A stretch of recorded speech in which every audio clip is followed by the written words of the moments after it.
The movie starts off at a baseball game where you can see my boy Finney is locked in. Finney throws the first pitch and my boy actually moving like Kenny Powers. He got that cannon on him. He got this boy looking shook. Finney really got the hoes admiring him right now. He better not sell though, cause if he do, man, that's gonna be embarrassing. Finney throws the second pitch and Bruce misses the ball again, bro. This dude is locked out. Finney got this man stressing right now. Look at him. He's mad as hell. He's like, damn, I'm about to lose in front of the hoes. Finney notices that this girl is smiling at him. Either two things are about to happen though. Finney's gonna lock in because the hoes are watching, or Finney's about to sell because the hoes are watching. Let's see what happens. Finney is locked in. Look at him. Oh my god, bro. This dude really did sell in front of the ladies. This cannot be real. Not gonna lie, gang. Retire right now. And just like that, the hoes walk away, man. What a sad, sad world this is. After the game, Bruce tells Finney that his arm is mint. I want y'all to remember this. Bruce is peacefully riding his bike until he noticed something approaching him, and you can see his smile fade away. The camera pans to what he's seeing approach him, and all you see is some creepy ass black van coming his way. Oh yeah, it's over. Bro, this van is screaming free candy. I swear, I see this van coming my way, I'm getting ready to squabble. I'm not playing with y'all. The movie cuts to Finney eating some cereal. That better be some Frosted Flakes, I'm just saying. But Finney's dad is getting annoyed because Finney is slurping his milk. My parents used to get mad at me for doing that. I think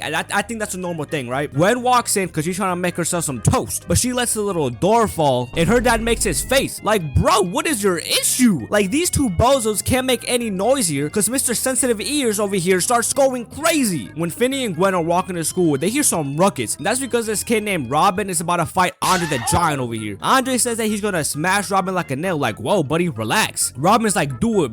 You won't. Andre the Giant swings and misses. Like, this nigga is trash. Robin hits him with a nice body shot. He really got this dude falling in half, and Robin lands his filthy roundhouse. Like, this is crazy. We got Kenny Powers and a Mexican Daniel LaRusso in one movie. Oh yeah, they're cooking over here. Robin flips dude over and throws him on the ground and starts pummeling him. Bro, oh my god, not gonna lie, how are you gonna be that big, talk all that smack, and get packed up like that? Like, nah, gang, your ass better never show your face at school ever again. Finney's in class. He is not locked into what the teacher's saying though. We all been there though. All he's thinking about is space rockets and unicorns. But Finney starts looking at the girl from the baseball game, and she feels Finney just staring at her. Finney walks out the class, but unfortunately he's not walking out with a girl. That's real disappointing, I ain't gonna lie. But this ugly bozo is waiting for Finney outside his class. Like, okay bro, you a weirdo. Finney speed walks to the bathroom, and this is like the worst thing he could have done, because now he's trapped. These three goofballs chase Finney into the bathroom. They're like, come out boy, and Finney floats like a chair, but he came out the stall instantly. But then Robin comes in for the save. Robin asks Finney what's happening, and Finney's like, nothing bro, I'm just about to get jumped. Robin tells the bullies if they try to mess with Finney again, he's gonna have to give them all three a nice knuckle sandwich. Like, yeah. And these three are just standing there like, what happened to all the smoke y'all were just on? It's a 3v1 and y'all still folded? Y'all straight bro. Robin tells Finney that he's gonna have to stand up for himself one day, and Finney's like, yeah, I know bro. Gwen gets called into the principal office to speak to these two detectives. Now, the reason why these two detectives want to speak to Gwen is because Gwen told her friend about a dream she had about her brother Bruce, aka the first kid we see get kidnapped. She said there were black balloons, and the officers tell Gwen that they have never released those details to the public. So the white detective starts applying some pressure to Gwen, but that makes Gwen crash out and is like, you two stupid man really think I'm the grabber? You like, damn, this got the detective and the principal shook as hell. But this is where they establish that Gwen has some sort of psychic powers, because she states that her dreams are sometimes true. Finney is in a deep slumber right now, but he hears some ruckus in the background. Damn, Gwen is getting beat right now. You may be wondering why she's getting beat, and that's because the detectives went to the dad's job to talk about Gwen's dream, and he didn't like that. He didn't like that. Finney tells his dad to stop, but he's like, stay out of this, little man, you're next. Like, damn bro, chill. Gwen is sick of getting beat, so she grabs the vodka bottle. Oh no, this is a real risky move, I ain't gonna lie. She says, if you hit me one more time, I'm dropping it, biatch. Nah. The dad responds by saying, if you drop it, I'm gonna beat you with my BB belt instead. The dad pump fakes, and Gwen actually drops the bottle. The dad starts literally tweaking out. So Gwen's dad is saying that she's not her mother. So with process of elimination and me using my big head, their mother had similar psychic abilities, which explains why Gwen's dreams are sometimes true. After that brutal beating Gwen experienced, her dad tells her to go watch some TV and to think about what she did. Like, brother, she didn't do nothing. You're straight bugging. Robin is walking through the store, and when he turns the corner, he sees the same black van that we saw at the beginning of the movie. The screen just keeps getting darker the closer he gets. Oh my god, but he's straight cooked. They were hyping up Robin so much about how much of a menace he is. His ass better have gone off fighting, bro. I swear to you. But yeah, this dude is straight cooked. I ain't gonna lie. Finney's dad gets a phone call informing him about Robin, and Finney's dad asks Finney if he knows Robin, and Finney's like, yeah, that's my boy. But the dad don't say nothing. He just walks away. Gwen goes to Finney's room to check up on him, and Finney asks Gwen if she can do the dream thing, and Gwen says she'll try, but it don't really work like that. Like, nah, little bro, I want answers tomorrow morning at 8 a.m. sharp. So now that Robin is gone, the three boys from the bathroom get on Finney's balls, and they start jumping him. Like, bro, y'all straight goofies, bro. But Gwen, she's riled up. She grabs this big ass rock, and oh my god, she hits dude with the black hair straight in the dome. Like, nah, bro, she's wilding. Gwen charges in, but she gets slammed. Like, damn, bro, chill. She's a little girl. This part actually annoys me because this dude proceeds to kick Gwen in the face. Like, bro, you cannot be serious. You're not like that. But what makes me more mad is that all Finney does is scream Gwen. Like, bro, he could have easily gotten up so many times, but nah. But he just stays in the ground watching his sister get punk kicked. Like, jeez, bro. So Finney's in class, and the teacher says to find a partner. And I know a lot of us can relate to this feeling of knowing no one in the class that can be your partner. Honestly, one of the worst feelings out there. But my boy out here getting approached by the females. Like, damn, that is rare. She's like, dude, need a partner, and Finney starts falling again, bro. He starts stuttering, dude. Like, oh my god, bro, someone help this kid. She don't even say nothing back to, bro. She just sits down. Hey, even though his ass got jumped today, at least he's glad partners with his crush, so that's something to be happy about. Finney's walking home when he encounters the black fan we've been seeing abduct these kids, and the grabber drops his bag to lure Finney in, and Finney being a good citizen, he's like, do you need help? The grabber says to only grab his hat, and he mentions that he does magic, and if Finney would like to see some magic tricks. Man, I told y'all this man is screaming free candy. But Finney notices some black balloons in the van, and he's like, are those black balloons? And this is where the grabber grabs Finney, and they start tussling a little bit, and Finney actually gets a solid licking and stabs bro's arm, but he gets knocked out and gets put in the van. The grabber is taking Finney to his daycare, but he's crashing out about his arm. Like, bro, what are you talking about? You literally kidnapped the kid. The grabber tells Finney that his cut is covered in blood, and it looks like he killed somebody. Bro,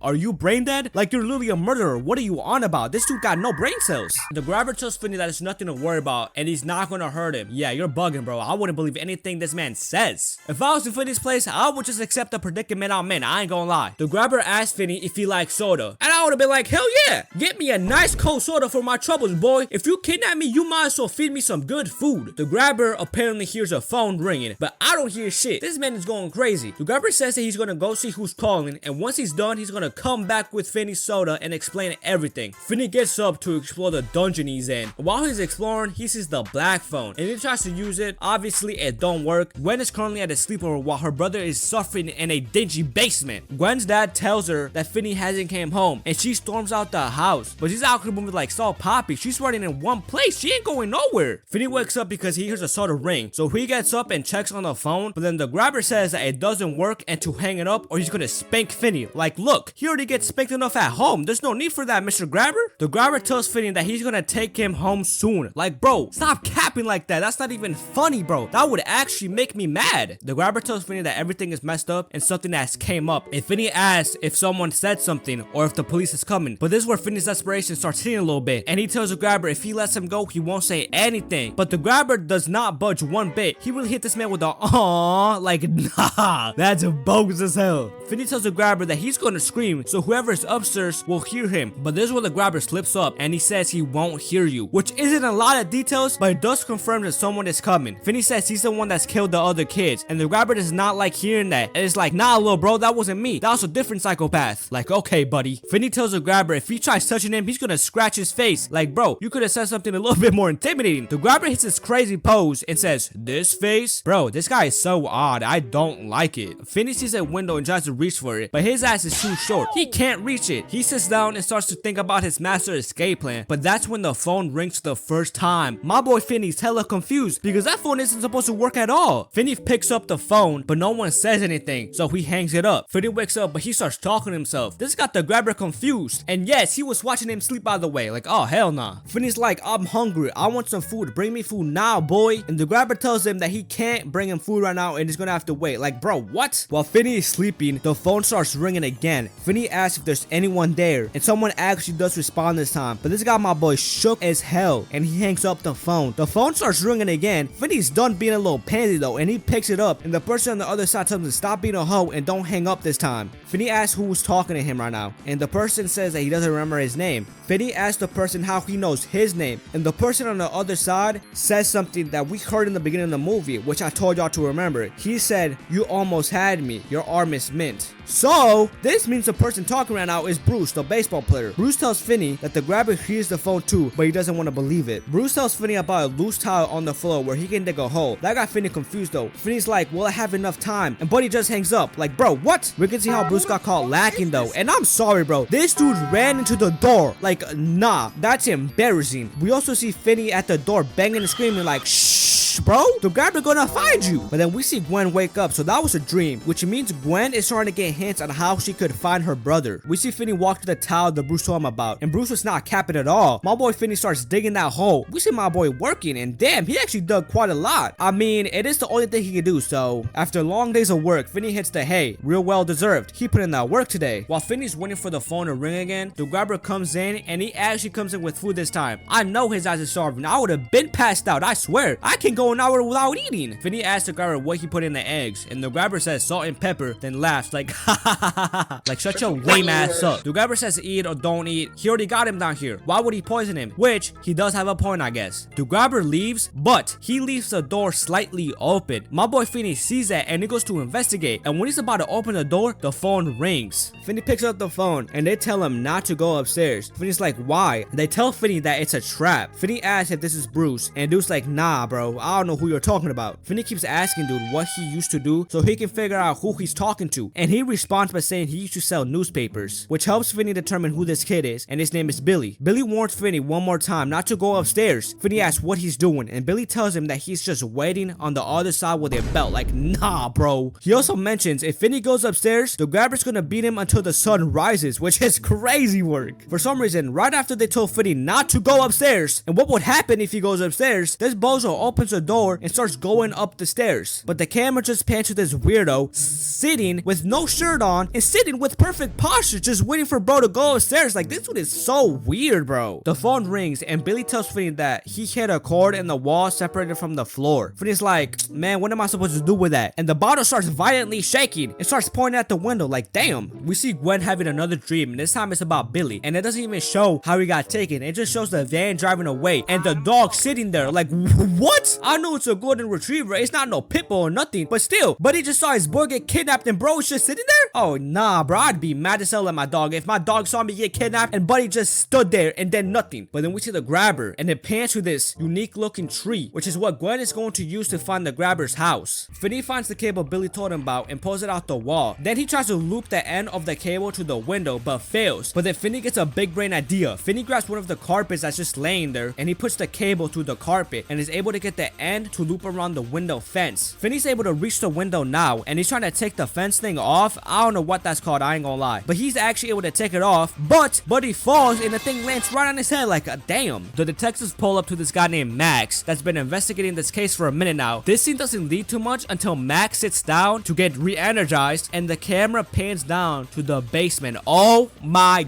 god, this guy has been investigating this case, and the grabber is his own brother. The grabber asks Finney what his name is and starts blabbering about how things are not going his way this time and everything is different. Finney instantly says, you can let me be free. The grabber replies by saying he's thinking about it. Sure you are, buddy. The grabber tells Finney if he tells him his name, he'll let him go. Oh, bet. Oh, bro, I would tell him all my personal information. I'm out of there. Finney straight up caps about his name, and the grabber did not like that. He throws the food to the ground and throws a newspaper at Finney, which, bro, I don't know if he was being that ass about letting him go. We will never know. But if I was missing for a few days, I would assume there's newspapers or missing posters about me. Like, there's no point of lying, bro. Then the grabber says that he almost let Finney go, acting all disappointed. Like, bro, we all know you were capping it. You're playing psychological games here, bro. That is not cool. cool. The movie shows the grabber in his chair again, but it's apparent that he's not been catching his Z's lately and is falling asleep on the chair. This leads to Finney waking up, and when he examines the room, he sees this floating body. Oh, hell no! I would have deadass passed out if I would have seen that. But then they point to the phone. They don't want the phone to ring because they don't want to wake up the grabber. Finney goes to the phone, and they respond by saying, "You don't have much time." Finney asks why he hasn't been killed yet, and Griffin responds by saying that Finney hasn't been playing the game. You may be asking, what's the game? And first off, it's called Naughty Boy. Like, what the fuck? And the reason why Finney hasn't been killed yet is because he hasn't gone upstairs. Finney notices that the door is still unlocked, and he says, "Do I just go?" And Griffin says that there's a combination lock on the door, but lucky for Finney, it's Griffin's lock. Griffin tells Finney which wall the code is carved in, and Finney finds it, but he doesn't know what the exact code is. And he asks Griffin, but this dude is completely lost, bro. He's so useless. He don't know. Our buddy says that's your problem. Figure it out, and don't be too loud. Oh yeah, we're cooked. Finney makes his way upstairs, and oh my god, opening that door would have me so shook, the anxiety would be through the roof. The grabber is just there sleeping, and Finney makes his way past him and makes his way to the door. But Finney cannot get the right combination to unlock the lock. It took bro like 2 attempts to finally unlock it. But this ass dog Samson starts barking and wakes up the grabber. Like, oh my god. The grabber sees that the door is open and bolts to his car, but Finney is running for his life. I'm not gonna lie though, my boy is moving real slow. He's moving at snail's pace. Like, bro, go! This dude really pulled a Bruce and ran straight into the van. Finney starts screaming to get the people out their house, but nobody comes out. What type of neighbors are these, bro? The grabber starts wrestling Finney until he puts a knife to his throat and says that if he doesn't shut up, he'll gut him like a pig. Finney was so close, but yet so far at the same time. I'd be so pressed, like genuinely. The grabber says nighty night, naughty boy, and knocks Finney out cold. Finney wakes up and is like, damn, I'm still here? Finney isn't too happy to hear the phone. Look, buddy, it's not the phone's fault that you move at a snail's pace. You could have ran a little faster. Finney recognizes the aggressive tone and behavior of this one and figures out that it's Vance Hopper. But I'm gonna call this dude Billy from Stranger Things because they look exactly the same. I ain't gonna lie. We see another dream segment and we see Billy playing his game and he's about to beat his high score. But this guy bumps into the machine and sells everything. But the fact that Billy actually started crashing out over a game is crazy work. He full on beat these two bozos up over a game? We see Gwen get into the cop car with Billy and we hear the same conversation that Billy and Finney had, but this time with Gwen in the car listening. So when Billy said right here, that was him guiding Gwen to which house to go to. Billy tells Finney to break the wall above the outlet next to the toilet, and he should find a panel with screws that should get him inside a freezer, and bam, freedom, just like that. Easy peasy lemon squeezy. Finney says thank you, and Billy's like, for what, punk? And Finney responds by saying for helping me, and bro did not like that. He screams at Finney, causing a whole earthquake. Finney grabs the top part of the toilet and starts breaking the wall. It took him a minute to get to the panel, but he got there eventually. He doesn't have a way to unscrew the panel until he digs into the toilet and finds this little metal part that's able to unscrew the panel. Man, my boy Finney got such a big old brain, bro. Finney makes his way into the freezer, but is unable to open the door because that shit is locked. And Finney starts breaking down. This is the first time we see Finney cry, which is kind of wild, I ain't gonna lie. It may just be him accepting the fact that he may not be getting out of here. The phone starts ringing again, and Finney picks up, and Finney hears a familiar voice, and it's Robin. Robin tells Finney to stop crying. Finney's like, man, I'm not crying. What are you talking about? Robin tells Finney to stop capping. He can see him. Robin tells Finney that he's been with him this whole time. Robin asks Finney if he remembers what he told him, and Finney responds by saying that one day he needs to stand up for himself. And Robin's like, yes, bro, and that day is today. You about to get my get back. Finney is not confident at all though. He tells Robin that they'll be together soon, and Robin did not like that. He's not letting that slide. He said he don't want to die for no reason. He wants Finney to kill the grabber, which is quite a request, bro. I ain't gonna lie. Finney asks how he can get the job done, and Robin tells him to fill the phone receiver with dirt to make it solid and heavy. Then Robin starts teaching Finney the technique he's gonna use against the grabber. After a little bit of practice, Robin tells Finney that this is the last call and it's all up to him. Like, holy pressure, bro. Finney disconnects the phone and he puts the dirt in the receiver. He also sets up this little trap in the hallway leading to the toilet. Gwen is looking for the house when she sees all the kids that got kidnapped in the middle of the street. That makes Gwen fall off her bike, but she falls right in front of the grabber's house. So she quickly makes it back home and calls the detectives, telling them to drop on the grabber's house. We see Max Max looking at his evidence board, and it's just looking at the basement door. He's like, nah, there's no way, right? Just to be safe, Max goes to investigate, and he's in shock. He do not believe what he's seeing right now. Max says that he knows his brother has been hiding something down here. He starts yapping about how he found Finney, but Finney not trying to hear none of it. He's like, bro, please let me out of here. But this sadistic psychopath 200 pumps his own brother with an axe. Like, oh my god. And bro was absolute furious. The grabber really says, look at what you made me do. Like,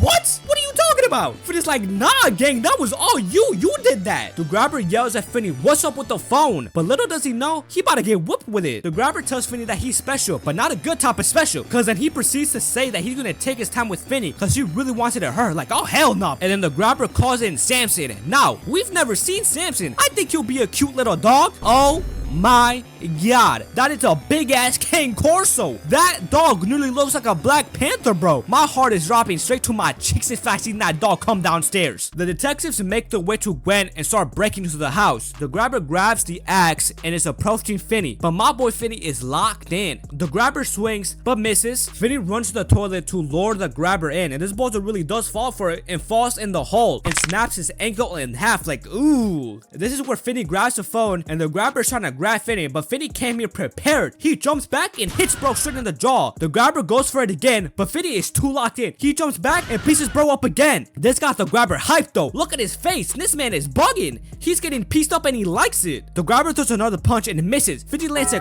crazy uppercut that seems to have bro stunned. So Finney starts to finish the job, but the grabber grabs Finney's arm, and this is where Finney snatched bro's mask, and this got my boy tweaking out. Like, damn, if it was that easy to neutralize bro by just taking his mask off, then I would have been doing that. This gives Finney the opening, and he keeps whacking bro with the phone until he looks at the cable and puts it around the grabber's neck. The phone starts ringing and the grabber cannot believe it. Finney puts the phone on the grabber's ear and tells him that the call is for him. Yeah, my boy got her get back. This is what you get for whooping me, son. Yeah, boy, what happened? You're cooked, gang. Fins are mint. And Finney snaps the grabber's neck. Finney makes his way out the basement and unlocks the door. Gwen sees Finney walk out the house and runs towards Finney, and they hug and reunite. Finney's already back in school, which is crazy. I would have taken like a 3-month break. I'm just saying. Finney makes his way into his classroom where his crush is like, hey Finney, and Finney just looks at her all nonchalantly and is like, call me Finn. Like, okay, I see you, my boy. He definitely bagged her. Oh yeah. But that's how Finney Blake survived the grabber. I really hope y'all enjoyed the video. If y'all did, leave a like, subscribe, and I'll see y'all on the next one.